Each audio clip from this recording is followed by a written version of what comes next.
L'Agence nationale de sécurité a détecté, Agnès Buzyn, une cinquantaine de cancers très rares chez des femmes qui portent certains implants mammaires à enveloppe texturée, sachant que 85% des implants sont texturés.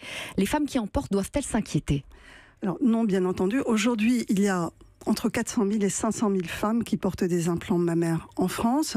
Donc il y a une cinquantaine de cas sur une dizaine d'années. Donc ça représente très très peu de risques. 0,0001%. Voilà, donc la balance bénéfice-risque entre guillemets reste toujours favorable aux implants pour les femmes, par exemple, qui ont besoin d'une reconstruction mammaire après un cancer.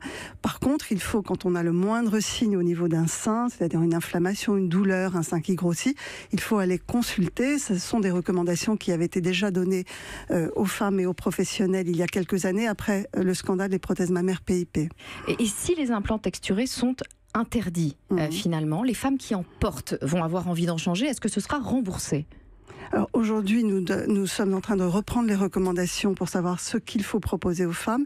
Il faut savoir que de toute façon, les femmes qui ont des prothèses souvent en changent au cours de leur vie parce que l'implant se fissure, il peut y avoir des fuites. Donc en moyenne, les femmes ont 3 implants dans leur vie quand elles se sont fait poser des implants. Mais ce ne sera pas davantage remboursé si c'est interdit ? Je ne sais pas, je ne peux pas prendre de décision aujourd'hui. Nous allons voir quelles sont les recommandations. Mais aujourd'hui, les risques sont très très faibles. Et je rappelle que tout implant, toute prothèse comme tout médicament expose à un risque. Il n'y a pas de risque zéro quand on prend un médicament ou quand on se fait poser un dispositif médical.